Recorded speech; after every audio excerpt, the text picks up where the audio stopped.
So today we're going to discuss weapons and manufacturing in a post-collapse environment. Now, this is a really interesting gun. I have quite a few weapons that have come from disaster zones, collapse environments, wars, and confiscated from criminals. And it takes a lot of ingenuity to keep weaponry going and to manufacture the accoutrements for weapons and to manufacture the support systems for weapons such as slings, ammunition pouches, camouflage, butt pads, parts, and to repair the weapons themselves. Now, this is an interesting example. I can't remember if I've showed this one on video before, but this weapon has a lot of improvised repairs and improvised manufacturing figured into it.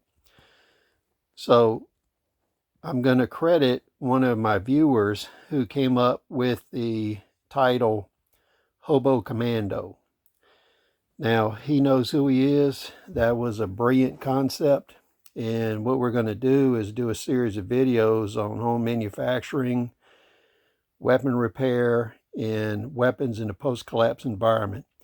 And we're going to label it the HOBO Commando because it doesn't matter whether it looks like.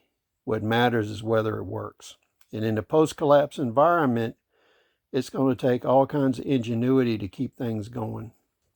So this rifle teaches us three important things. Number one, the sling was made from a belt and leather thong ties were used to manufacture it. The next thing up is the fact that the butt pad on this is a folded leather product. And the third thing is the repair on the wrist of the stock. This stock was heavily damaged, and it used an old repair technique that was seen a lot on the American frontier, where a wet leather is used to bound it, and as the leather dries, it tightens up and compresses the damaged area. So we'll take a look at the individual things on this weapon. Now, when we look at this weapon, what we notice is the muzzle was damaged and the stock was damaged, yet it still stayed in service. This gun, when it was taken, it had no front sight on it. And I would surmise that the barrel was damaged because if you look at the rear sight on this, it has a rifle rear sight, but we have a barrel that's around 20 inches in length. Now, to keep this gun working, I've removed a lot of the electrical tape that was on here, but you can see how they used electrical tape on the front sling swivel to hold it on to the gun. And then you can see where the wrist was heavily damaged. It was broken all the way through. And what they did is use an old technique that I've seen on a lot of frontier era weapons and also seen from Eastern Europe. So what they did is they took a leather thong. This one looks like it's about 1/4 inch wide. They wetted this down and they wrapped it. And as it dried, it gets extremely hard and it compresses the fracture area. In addition to that, they took nails and pins and screws and they put through to help reinforce it. Now, I have a Chinese Type 53 carbine that they use metal plates and tacks to do this. I'll show that in a later video. Now, one of the most interesting repairs is the butt pad here. So what they did is they took rawhide and they folded it and used tacks. So underneath here is some kind of furniture foam. And then what they did is folded this over. And then once they folded it over and tacked it on both ends, they took and screwed it on the gun. And on the top of it, you can see the folds here, how this is folded together. So this should be giving you ideas on how to repair things. Now, from a home manufacturing standpoint, this rifle sling, we're going to call it a HOBO Commando rifle sling.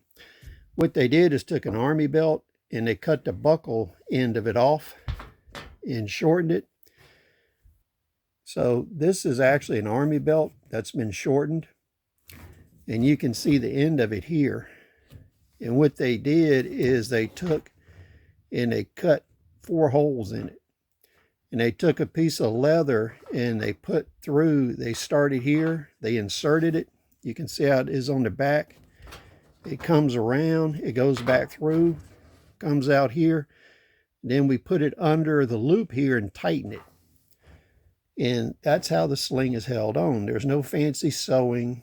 There's no real skill required. You just need a punch, or you can punch a hole or use an awl to make 4 holes in the sling.